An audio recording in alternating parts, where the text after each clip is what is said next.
Bonjour à tous, aujourd'hui je vous propose un petit tuto pour pouvoir assembler deux jambes d'un amigurumi sans couture de cette façon comme vous pouvez le voir sur ce modèle.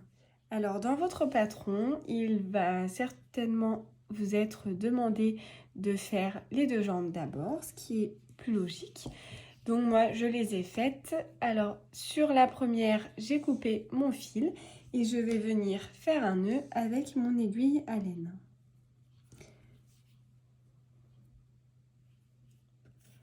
Hop, comme ceci, j'en fais un double, hein, bien sûr. Et je vais rentrer mon fil à l'intérieur de la jambe, comme ceci. Voilà, donc celle-là, elle est faite. Pour ce qui est de l'autre jambe, donc vous n'allez pas couper votre fil, à mon avis dans votre patron il y sera mentionné. Et vous allez reprendre à partir de celui-ci. Voilà. Et on va monter un nombre de mailles en l'air. Moi, je vais monter le nombre de mailles en l'air qu'on me dit dans mon patron.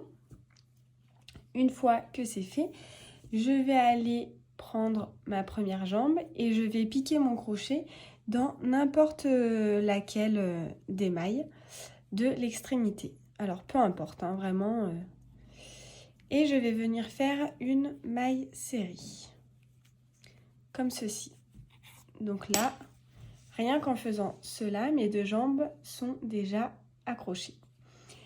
Et pour pouvoir ensuite monter notre amigurumi et vraiment assembler, hein, on va continuer en faisant des rangs de mailles serrées.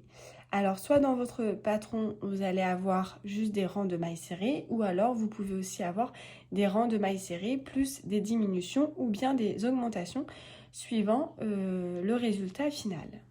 Je vais faire le premier rang avec vous. Donc moi, ce que je fais, c'est que je mets mon petit marqueur de ce côté. Une fois que j'ai assemblé avec ma chaînette, je le mets ici.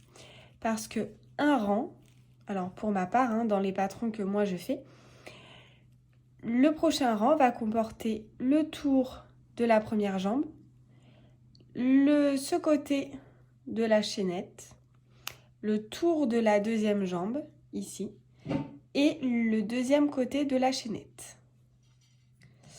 Donc je fais le premier rang avec vous. Alors, si je prends mon crochet à l'envers, j'aurai un peu de mal.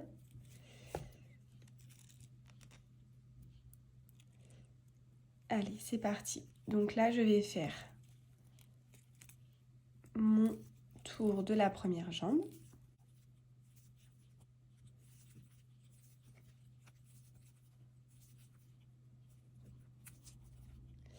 Je viens de faire donc le tour de ma première jambe. Et attention à avoir le bon nombre de mailles au total. Donc souvent, ça va se jouer sur les petites jonctures là en fait de la chaînette.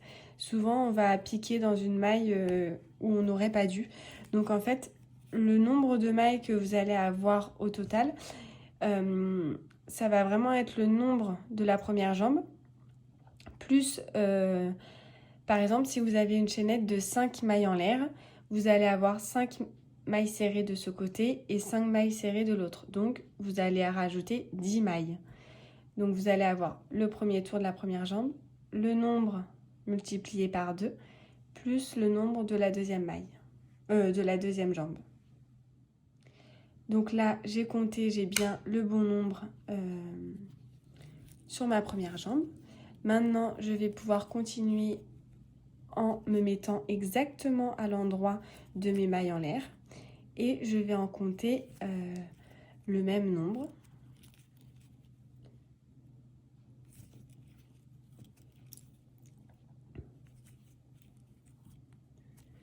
Voilà. Et ici, donc vous n'allez pas piquer à l'endroit où nous avons fait la première maille serrée pour joindre la chaînette. On va piquer ici, dans la deuxième, en fait, dans la suivante.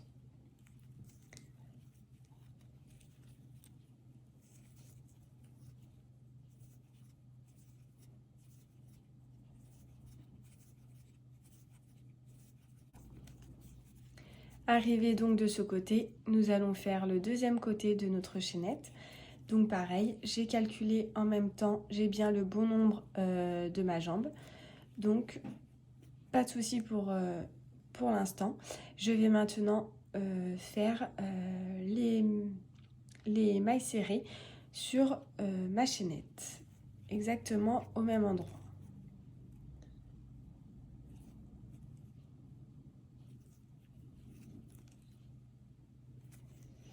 Et voilà, j'ai terminé pour moi.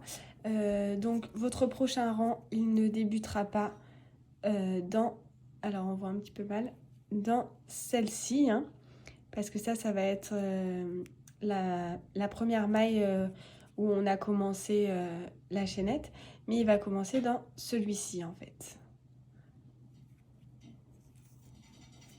Voilà, et à partir de là, j'ai bien mon bon nombre de mailles au total sur mon rang. J'espère que cette vidéo vous aura plu pour vos projets crochet. Je vous souhaite une excellente journée et à très bientôt.